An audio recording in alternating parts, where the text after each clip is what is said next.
Bismillahirrahmanirrahim. Assalamualaikum warahmatullahi wabarakatuh.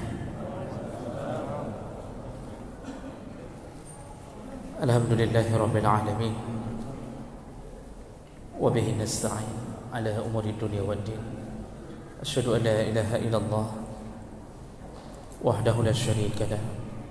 Wa asyhadu anna Muhammadan abduhu wa rasuluhul karim. Allahumma salli wa sallim ala nabiyyina wa sayyidina al-Mustafa Muhammadin wa ala alihi wa ashabihi ajma'in. Amma ba'd. Rabbi shrah li sadri wa yassir li amri wa hlul 'uqdatam min lisani yafqahu qawli. Segala puji bagi Allah, kemudian salawat dan salam kepada Rasulullah, pada keluarga dan seluruh sahabat-sahabatnya yang Allah muliakan, bapak-bapak dan ibu-ibu, jamaah salat maghrib dan isya yang telah berhadir karena Allah, dan mudah-mudahan kehadiran kita menjadi catatan amal di hari kiamat nantinya insya-Allah. Bapak Ibu yang dimuliakan Allah, alhamdulillah kita diizinkan bertemu kembali setelah melewati masa-masa pelarangan atau jam malam,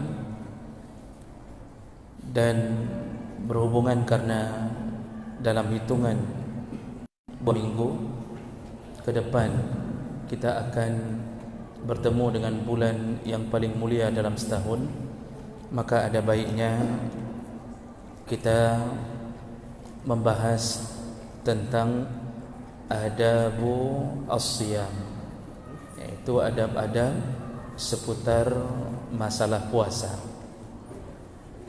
atau di dalam kitab-kitab lebih masyhur dengan bahasa perkara-perkara yang sunnah, yang selayaknya tidak kita tinggalkan dalam Ramadan atau sebelum Ramadan.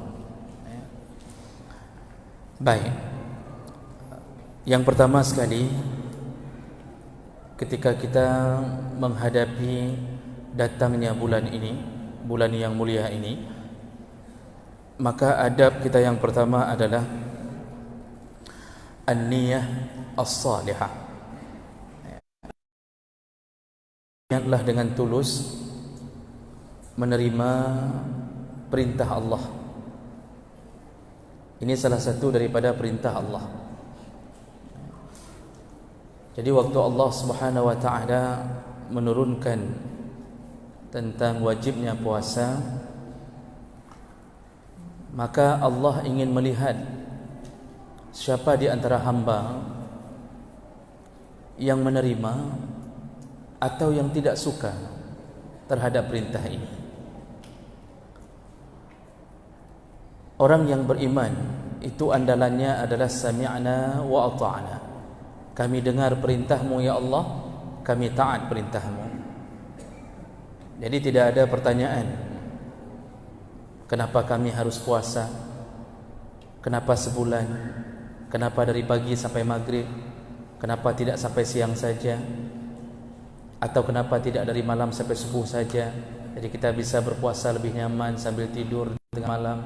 Tidak ada pertanyaan itu orang yang beriman. Kenapa?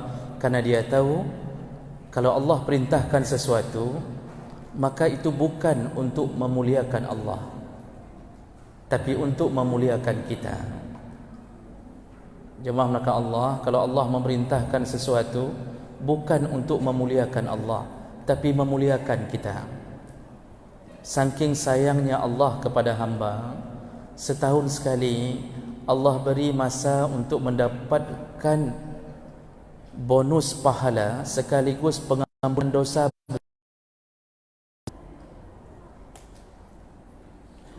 Dan ini keluar karena sifat Rahman dan Rahim Allah kepada hamba. Maka sambutlah Ramadan dengan niat yang baik, tulus, ikhlas, bergembiralah. Gembira. Cuma ada salah satu hadis yang sebahagian ahlul hadis mengatakannya dhaif, yaitu yang berbunyi man fariha dukhuli Ramadan, barang siapa yang gembira dengan datangnya Ramadan, ghufira lahu ma dzambi, diampunkan dosa-dosa yang telah berlalu.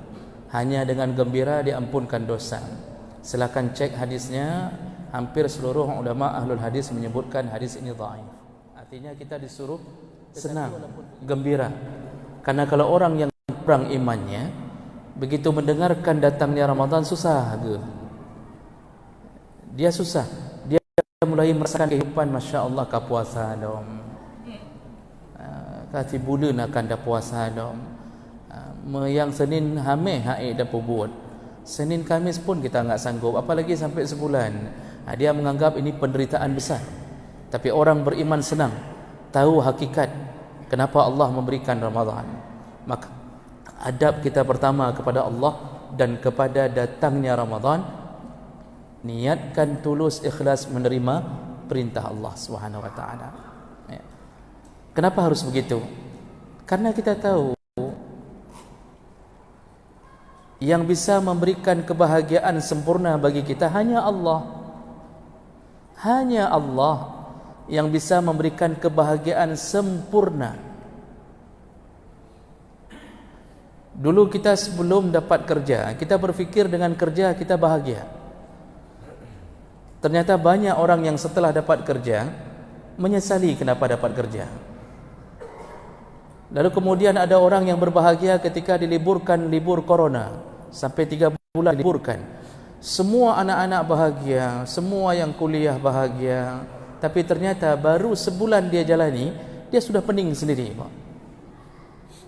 Sudah bosan di rumah. Yang model kuliah online kadang-kadang enggak cukup paket.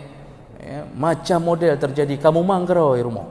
Ada yang tidur dari pagi sampai malam, bangun kemudian lupa buat tugas. Dari sekolah pun yang ibu guru, bapak guru kadang-kadang lupa kasih tugas. Karena kati uro tugas kami ngurung. Dulu kita berfikir sebelum menikah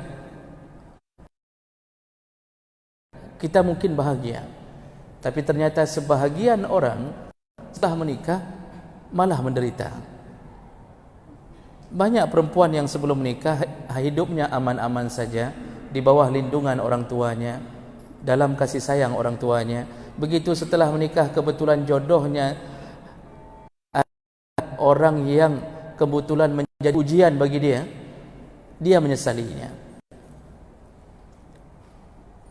Orang kalau sudah capek sekali bekerja, berangan-angan mungkin dapat bahagia setelah pensiun.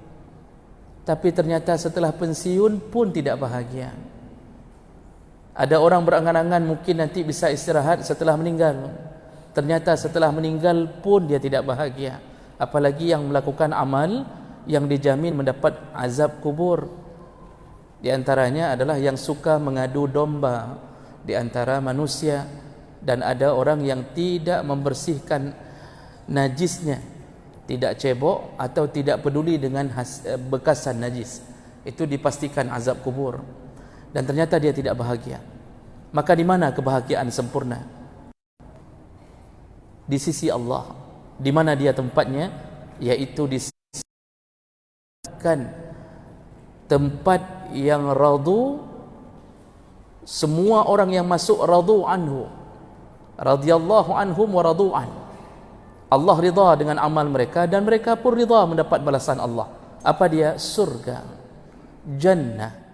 Jadi bahasa Allah kebun bukan bangunan. Jadi bayangkan orang berada di taman-taman, hidupnya tidak perlu bekerja, tidak ada kesusahan sedikit pun, tidak perlu cari rezeki, tidak perlu menunggu apakah THR keluar atau tidak, tidak perlu menunggu nyotonyo na gaji leheblah atau han. Tidak ada kesusahan.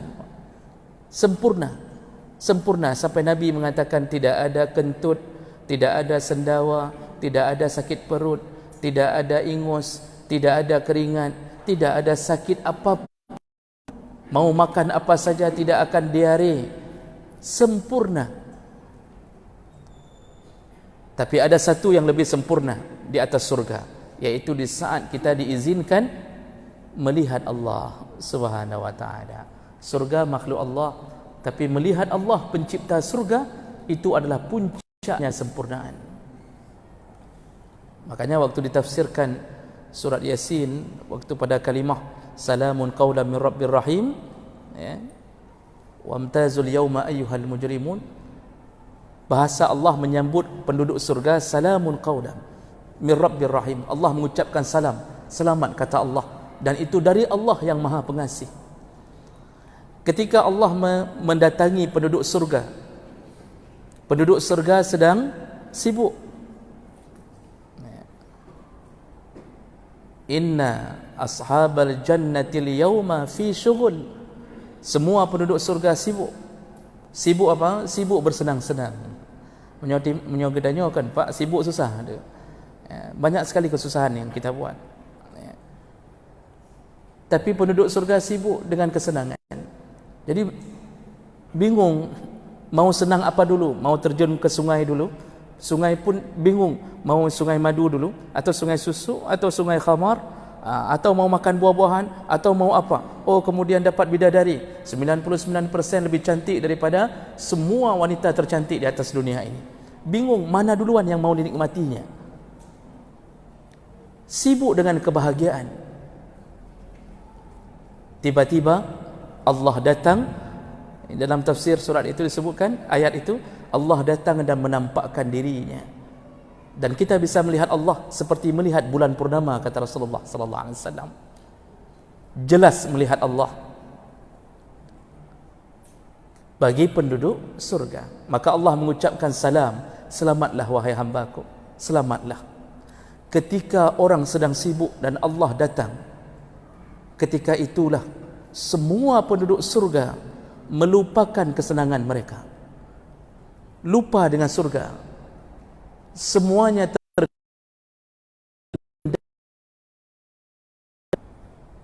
jadi salah satu jalan untuk mendapatkan cara itu, taatlah kepada Allah. Jadi waktu mendengarkan puasa, alhamdulillah Ramadan lagi, alhamdulillah Ramadan telah tiba. Nyanyi je Ramadan telah tiba. Alhamdulillah, semuanya bersenang hati. Begitulah orang yang menyambut ketaatannya kepada Allah Subhanahu wa taala. Nah, ini adab ketika menyambut perintah Allah bernama Ramadan. Kemudian adab yang kedua, hendaknya seseorang segera bertaubat. Jadi memang sebenarnya taubat ini bukan menunggu Ramadan. Tapi kalau kita masih terus melakukan hal-hal yang berulang-ulang, maka Ramadan adalah bulan terbaik sebagai pemutus maksiat. Disuruh taubat supaya diterima Ramadannya. Jadi dalam kategori Ramadan itu ada dua model orang. Ada yang langsung tidak sah puasanya. Puasanya batal, tidak sah. Nah, siapakah mereka? Yaitu yang melanggar syarat, yang melanggar syarat wajib dan syarat sah puasa. Juga kemudian melanggar rukun-rukun puasa, melakukan hal-hal yang membatalkan puasa, makan, minum dan seterusnya. Itu Ramadannya, puasanya batal. Itu kategori pertama. Tapi ada kategori kedua, puasanya tidak batal selama dia cukup rukun, cukup syarat, cukup, dia tidak batal. Tetapi tidak diterima oleh Allah. Ini yang jadi masalah. Tidak diterima oleh Allah. Sama seperti orang bekerja tidak ada gaji. Kerjanya cukup, tapi tidak ada gajinya. Maukah kita begitu? Tentunya semua orang menolaknya. Maka kategori kedua ini yang berbahaya. Siapakah mereka? Yaitu yang masih melanjutkan maksiat, belum ada rencana taubat. Belum ada rencana taubat. Rasulullah sallallahu alaihi wasallam menyebutkan, man lam yada' qaul az-zur wal 'amal bihi falaysa lillahi hajatun fi ay yada' ta'amahu wa syarabah. Barang siapa yang masuk Ramadan lam yada' qaul az-zur, belum juga berencana meninggalkan perkataan buruk, wal 'amal bihi, dan juga belum berencana meninggalkan perbuatan buruk, perkataan dan perbuatan buruk, enggak ada rencana untuk meninggalkannya. Jadi ada orang yang ahli ngupat, gosip, fitnah, adu domba, namimah, macam-macam bisa dia lakukan. Ketika menjelang Ramadan, dia tidak ada rencana berhenti. Bahkan dalam Ramadan dia sambung, berkelompok-kelompok duduk di mana-mana mengupat orang. Atau masih dengan bahasa mulut, caci maki. Enggak ada rencana taubat. Lala Ramadan ketakat atasnya. Ini yang model begini, Ramadannya sah, puasanya sah, tetapi Allah tidak terima, tidak ada pahala dari amalnya itu. Maksudnya apa? Dia tidak perlu qadha. Dia enggak perlu qadha karena sudah dia tunaikan permintaan, cuma tidak ada gajinya. Sedangkan kita di akhirat membutuhkan gaji. Andalan kita di hari kiamat adalah amal, pahala dari amal. Beramal sudah, pahalanya mana? Makanya Allah Subhanahu wa taala menyebutkan wa amma man saqulat mawazinuh fahuwa fi 'aisyatir radiyah. Barang siapa yang timbangan amalnya sakulat, berat di timbangan, berarti ada pahala yang ditimbang. Jadi yang ditimbang bukan kita, Pak. Karena kalau yang ditimbang kita, maka model-model kami yang masuk surga duluan. Tapi yang ditimbang amal kita. Ini bagaimana kalau ditimbang tidak ada pahalanya? Karena yang ditimbang jadi standar adalah pahala. Maka merugilah orang-orang yang datangnya Ramadan tapi keluar dari Ramadan dia tidak mendapatkan gaji apapun. Siapakah mereka? Yang tidak ada rencana meninggalkan perkataan buruk. Tidak ada rencana. Nyana yang pegah loh. Ketika masuk Ramadan dia mengatakan kepada sahabatnya, kita berhenti dulu sebentar. Nyo tapi yo hile, kita jangan lagi ngupat dulu selama Ramadan, lalu dengar ceramah di Masjid Jami' hangga bilik. Kita jangan buat dulu ini. Kita berhenti. Ya, kita mulai lagi. Berarti ini belum ada rencana. Entuk tamu upat lo meroraya. Roraya ke hari Ramadan. Ini belum ada rencana. Yang model-model begini tidak dapat kemuliaan dari Ramadan. Disambung oleh Nabi dalam hadis sahih ini, wal amal bihi, dan juga tidak akan dapatkan kemuliaan Ramadan melalui pahala mereka yang tidak ada rencana meninggalkan perbuatan zur. Tadi qaulaz zur wal amal bihi, perbuatan yang buruk. Jadi semua perbuatan maksiat kalau enggak ada rencana ditinggalkan, maka Ramadannya sia-sia. Contohnya apa, Pak? Banyak sekali. Dan yang paling sering saya kasih contoh, dan karena ini paling banyak terjadi, para pelaku riba. Hana rencana. Ada yang mendekati Ramadan cok kredit. Kena Ramadan cok kredit. Supaya apa? Ilung perlenya untuk long pedap rumah bacut. Saya mau sambung rumah di belakang. Lalu dia pinjam 50 juta.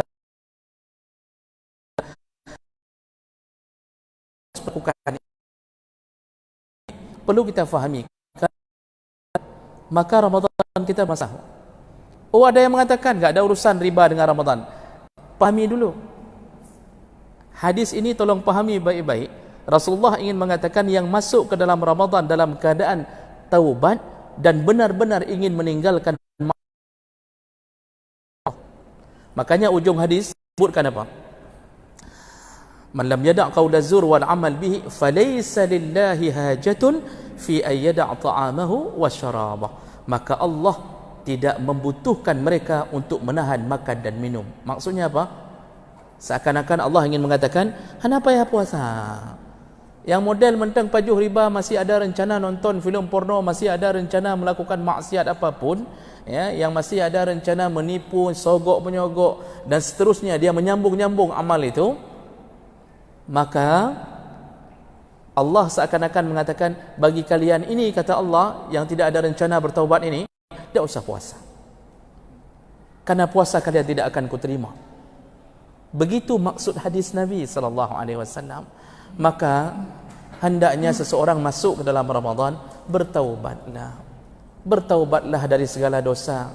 Oh Ustaz, saya taubat tapi masih ada kredit 10 tahun lagi. Cara taubatnya, berjanjilah. Itu yang terakhir. Jangan sambung lagi dengan hal yang lain. Itu sudah dianggap bahagian daripada taubat. Nah, jadi jemaah Allah, banyak sekali amal-amal yang menyebabkan tidak diterimanya puasa, gara-gara tidak taubat. Termasuk durhaka pada orang tua. Ya, durhaka pada orang tua kadang-kadang tidak terdeteksi. Orang tua di kampung sakit hati, tapi kita tidak tahu diri. Kedua, orang tua kita berbisik-bisik di kampung, anak kita tinggal di Lok Semawe, 7 juta. Dah nak ingat katanya. Belumlah masa-masa corona ini, sedikit pun dia enggak teringat ke kita. Maunya kan dia kirim 1 juta. Mereka berdua duduk di rumah di kampung sana, Pak, bicara tentang anaknya yang melupakan mereka. Jadi mereka sedih. Itu bicara pada Rojih tanya yang pelihara haji. Dulu dia kita sekolahkan, lahir dari rahimku, tapi dia hari ini tidak ingat. Kita merasa kita aman. Padahal dengan membiarkan orang tua kesusahan dan sakit hatinya, ini bahagian kedurhakaan yang menyebabkan tidak diterimanya amalan Ramadan.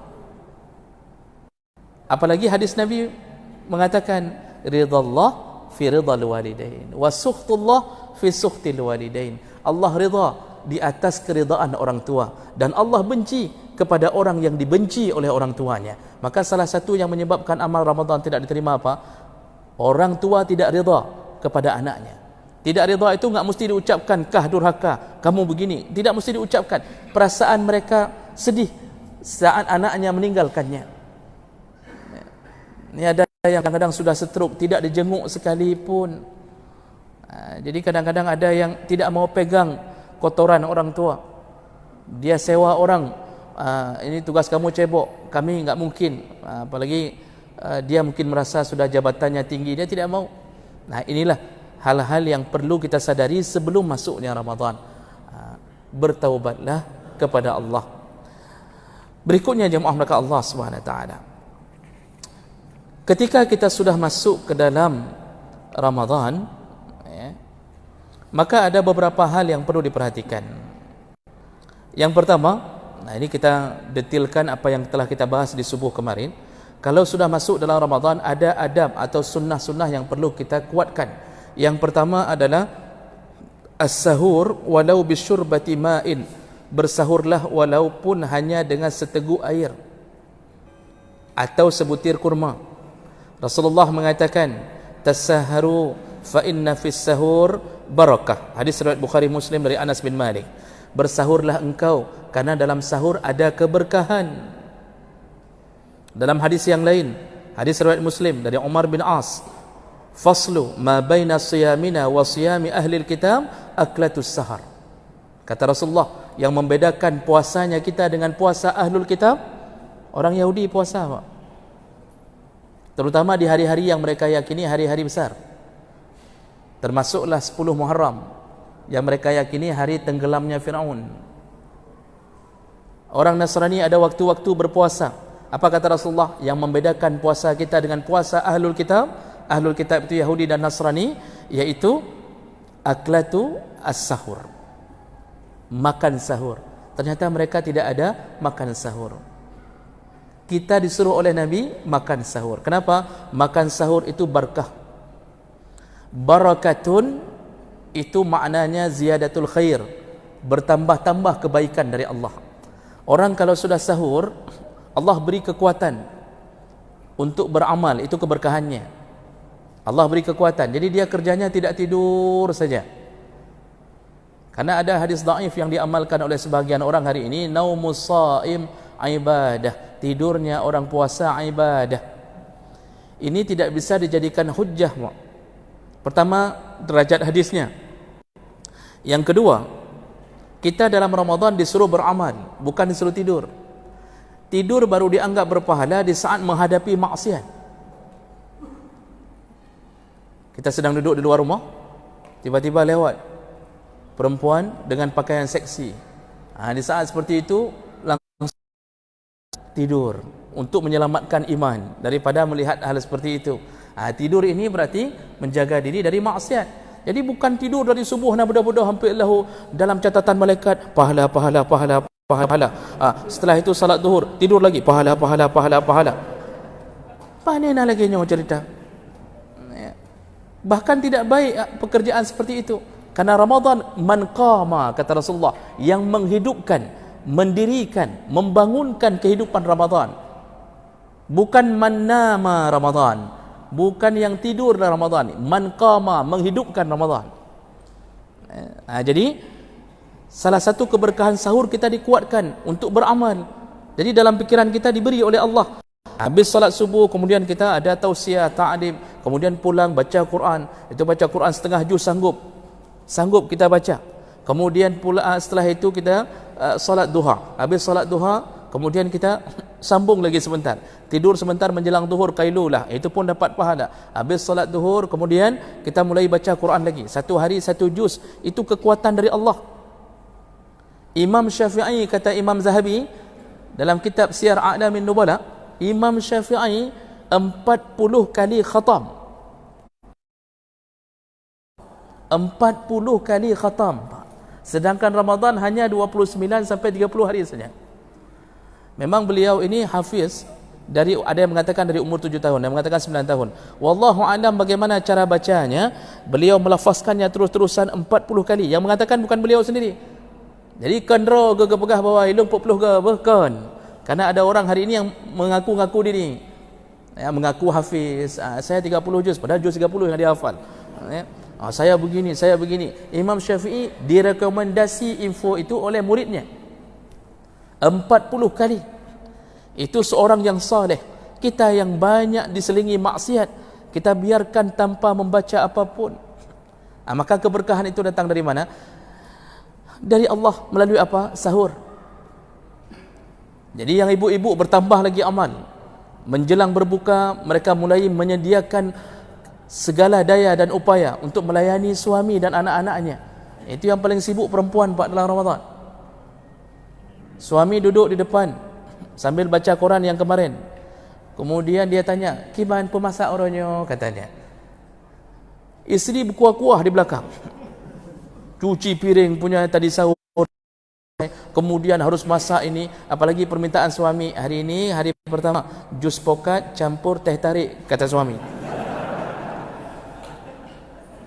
Yang anak minta lain, yang ini minta lain. Maka para isteri, berjuanglah melayani para suami. Dan jangan mengeluh. Ustaz, enak kali suami kayak gitu. Ibu-ibu ingat, jembatan paling mudah masuk surga bagi perempuan adalah suaminya. Suaminya. Maka dalam Ramadan itu bertambah-tambah amal orang. Kenapa mereka kuat? Sahur, Pak. Hanya karena sahur. Maka bersahurlah. Bersahurlah selama Ramadan. Jadi enggak usah mengatakan saya mampu enggak sahur-sahur. Alhamdulillah sebulan saya enggak sahur, aman. Itu tidak perlu bahasa itu. Karena bahasa itu walaupun bangga, tetapi ada kebodohan di dalamnya. Sedikit lagi. Pada menit itu, Ustaz. Baik. Satu lagi atau dua lagi. Saya ambil waktu 2 menit. Kemudian kita bertanya jawab. Nah, sahur kemudian ada berikutnya atau sunnah berikutnya, sahur yang terbaik itu adalah ta'khir as-sahur, mengakhirkan sahur. Rasulullah sallallahu alaihi wasallam berkata, "Bakiru bil iftar wa akhiru as-sahur." Percepatlah berbuka dan akhirkanlah sahur. Artinya perlambatlah sahur. Sahur yang terbaik itu kapan? Paling dekat dengan waktu imsak. Itu yang terbaik. Dan ini juga dibantu dengan hadis Nabi. Dulu di masa Rasulullah ada 2 muazzin, iaitu Bilal bin Rabah dan Ibnu Ummi Maktum. Bilal bin Rabah itu azan pertama. Kata Rasulullah, "Kulu washrabu idza sami'tum azan Bilal." Makan dan minumlah kamu kalau engkau mulai mendengarkan azan Bilal. Kemudian berhentilah ketika engkau mendengarkan azan Ibnu Ummi Maktum. Jadi maksudnya yang terbaik itu akhirkan sahur, kira-kira setengah jam sebelum sahur. Kalau bunyi sirine itu adalah ihtiyat, untuk berhati-hati. Orang harus berjaga-jaga kalau sudah bunyi sirine. Artinya nyoba tuk karap di bang. Jangan sampai jatuh ke dalam hal yang haram. Makanya dibuat sirine untuk membuat kita berfikir, oh karap tuk imsak. Tapi bukan bermakna begitu bunyi sirine langsung enggak boleh makan. Karena penghalang imsak itu adalah masuknya waktu subuh, bukan bunyi sirine. Tapi bagus sirine itu untuk berjaga-jaga. Jadi bukan tidak baik. Nah, kemudian yang terakhir untuk hari ini, nanti kita sambung kembali. Masih ada pertemuan sekali lagi, Ustaz. Yang terakhir Bapak untuk malam ini, adamul ifrat fil akli fis sahur. Jangan terlalu berlebih-lebihan ketika makan sahur. Jadi ada orang gaya berprinsipnya begini, nyo kena pajuh bela. Saya makan sahur mau banyak-banyak makan sahur. Untuk apa? Biar ada cadangan. Jadi dia pikir dia hidup seperti unta. Unta kan di punuknya Pak, itu berapa galon dia bisa simpan. Jadi melakukan perjalanan berbulan-bulan unta tanpa minum sanggup. Jadi keluar seperti bensin, sedikit seperti bensin. Dipikir manusia itu seperti unta. Jadi dia makan banyak-banyak, nanti sampai maghrib cadangan masih terus ada. Padahal dengan makan banyak, begitu habis makan banyak, maka yang terjadi ada dua kemungkinan. Yang pertama langsung mencret. Jadi yang tadi berubah jadi air semuanya. Atau yang kedua, dia akan mendapatkan kelemahan. Lemah. Habis makan menguap, tertidur, tidak sanggup beramal. Jadi ini jangan salah faham, sahur itu tidak perlu banyak, cukup sedikit, maka insya-Allah keberkahannya yang membuat kita kuat, bukan banyaknya makan sahur tadi. Baik, saya berhenti di sini dulu sebentar, insya-Allah kita sambung di pertemuan berikutnya.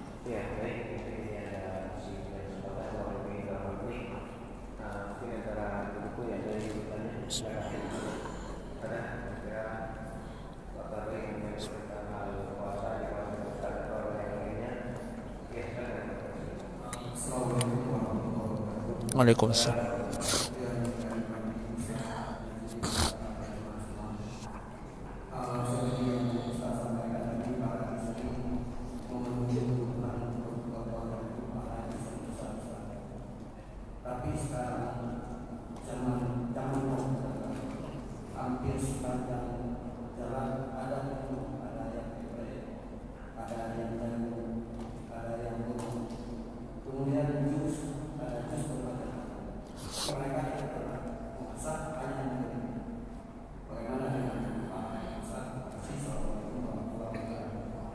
Assalamualaikum warahmatullahi wabarakatuh.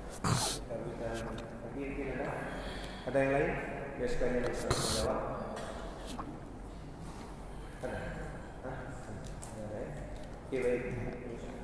Baik, tadi bagaimana pertanyaan ulang Ustaz? Mereka membeli menu buka puasa. Buka puasa. Oh iya. Baik, ini ada pertanyaan, inti pertanyaannya adalah bagaimana seandainya seseorang tidak memasak menu untuk sahur atau berbuka tapi membeli, apakah sama pahalanya dengan yang memasak, begitu ya kira-kira Ustaz ya? Setiap pengorbanan maka disesuaikan dengan pahala, itu disesuaikan dengan pengorbanan. Semakin besar pengorbanan seseorang, maka semakin besar pahalanya. Berbedakah orang yang membeli menu dengan orang yang memasak? Bagi kita tidak ada perbedaan. Bagi yang memakan, baik beli ataupun masak sama saja bagi yang memakan. Tetapi kalau seorang isteri menyiapkan makanan untuk suami dan anak-anaknya, maka tentu lebih besar pahalanya. Kenapa? Di dalamnya ada perjuangan di tengah menahan lapar, tetapi dia berusaha melayani sebaik-baiknya keinginan suami dan anak-anaknya. Jadi perbedaan itu disesuaikan dengan perjuangan yang dilakukan oleh seseorang. Jadi begitu juga kalau kita misal bersedekah dalam Ramadan, samakah pahala sedekah antara orang kaya bersedekah dengan orang miskin bersedekah? Kalau orang kaya menyumbang dalam Ramadan sekitar RM5.000, orang miskin pun RM5.000, di sisi Allah yang lebih besar pahalanya adalah orang miskin. Kenapa? Susahnya mendapatkan RM5.000. Yang kedua, dia harus memikirkan ulang. Kalau dia kasih RM5.000, dia mau makan apa? Tapi dia beri. Ini menyebabkan pahalanya lebih besar karena kesusahannya. Samakah pahala orang pergi salat berjamaah di waktu dingin dengan di waktu teriknya matahari? Tidak sama. Kalau hanya di waktu yang tidak terik matahari dapat pahala 27 derajat. Tapi Rasulullah ada hadis yang menyebutkan orang yang paling besar pahalanya lagi adalah, yaitu dia datang di waktu yang dia tidak layak datang. di bawah terik matahari tetap datang berjamaah. Di saat hampir semua orang mengatakan, oh kok lah kau, panas sekali, kayaknya solat di rumah sajalah. Tapi dia tetap datang. Atau di tengah dingin sejuknya subuh. Nah, jadi tetap perjuangan itu menyebabkan pahala lebih besar dibandingkan dengan orang-orang yang normal-normal saja. Tapi kedua-duanya berpahala. Tapi ini tidak wajib, memasak dalam Ramadan tidak wajib.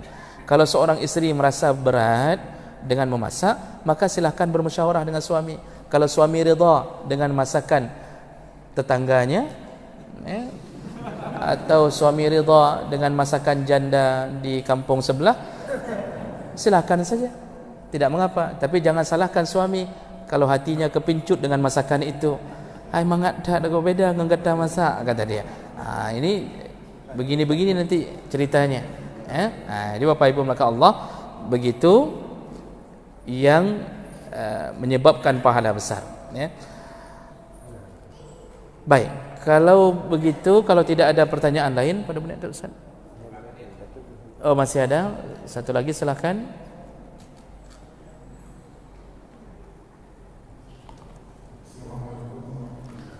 Waalaikumsalam warahmatullahi.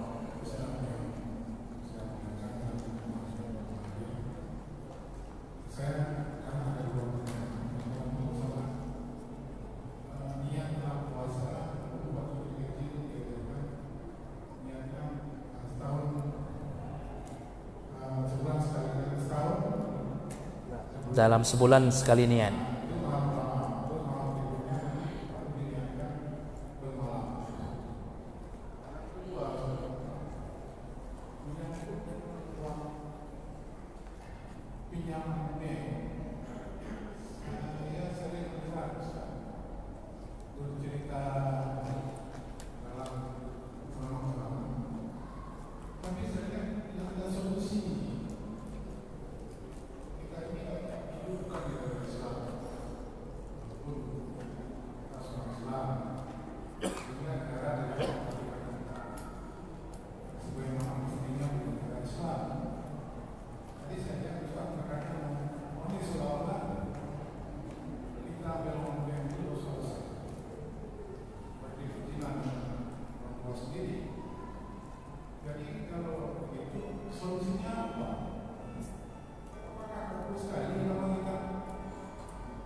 Baik.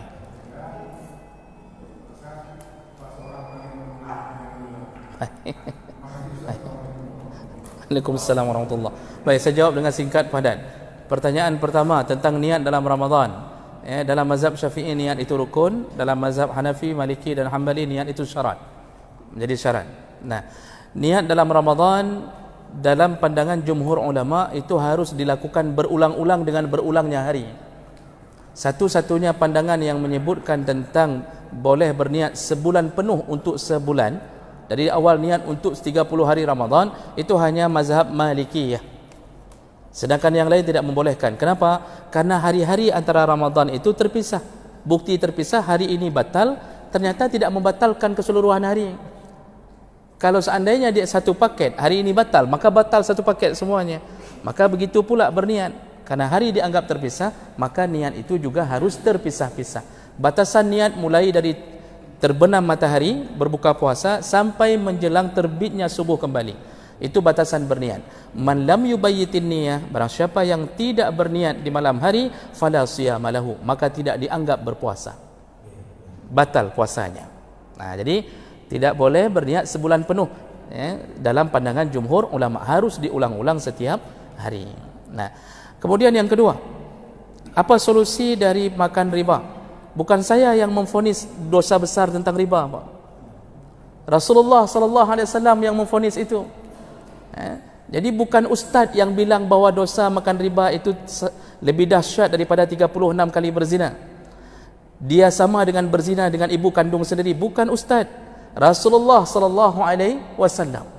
Kalau ustaz bisa salah, ustaz bisa berbohong di atas hadis, tapi kalau Nabi yang mengatakan, maka tidak ada keluhan, tidak ada keraguan di dalamnya. Jadi selalu kita bincangkan, memang itu kewajiban kami, tapi kami bukan wali kota. Karena bapak tidak pilih saya jadi wali kota. Kami bukan pejabat yang bisa mengubah undang-undang. Kami orang di atas mimbar yang hanya bisa mengingatkan para pemimpin untuk mengubah undang-undang. Alhamdulillah Aceh 2020 semua bank disyariahkan. Walaupun dalam proses ni Pak, 2020 semuanya wajib syariah. Cuma nanti ada yang benar-benar syariah, ada yang abu-abu, ada yang berat hitam, bacut putih kan. Ada yang model begitu Pak. Jadi dengan menyuarakan di atas mimbar, di atas pengajian-pengajian, orang ramai-ramai paling kurang, walaupun undang-undang tidak bisa dirubah sekaligus, karena kan kita masih di bawah pusat, kita masih kebijaksanaan pusat, paling kurang individu orang sudah mulai menghindar dari dunia riba. Nah, apa solusinya? Solusinya ya jangan masuk ke dunia riba dengan meminjam-minjam dengan sistem kredit. Sekarang sudah ada solusi-solusi Pak. Pertama munculnya bank-bank syariah. Sekarang bank yang betul-betul syariah tidak lagi meminjamkan uang. Jadi kalau kita pinjam uang, itu mereka tidak beri, tapi dirubah menjadi murabahah. Murabahah itu bagaimana? Kita ditanya, "Bapak mau beli apa?" "Oh, mau beli rumah." Kami beli rumah sempurna milik kami, lalu kami jual ke Bapak. Berarti bukan terjadi pinjam meminjam, tapi terjadi jual beli. Yang ini haram, yang jual beli halal. Itu di antara solusi munculnya ekonomi Islam, ekonomi syariat. Jadi ini akan terus diperbaiki insya-Allah, dan mudah-mudahan kita dukung keputusan Kanun Aceh untuk merubah semua sistem riba menjadi syariat. Dan terakhir, hati-hati yang sudah memakai nama syariat tetapi masih melakukan sistem riba di dalamnya, karena dosanya 2 kali lipat. Berarti sengaja menjadi munafik sesudah menulis syariat tapi sengaja melakukannya. Baik, kira-kira begitu Bapak Ibu melakukan Allah. Mudah-mudahan kita bisa bertemu kembali di pertemuan yang akan datang. Kita tutup dengan kafarah majlis. Subhanakallahumma wa bihamdik, asyhadu an la ilaha illa anta, astaghfiruka wa atubu ilaik. Assalamualaikum warahmatullahi wabarakatuh.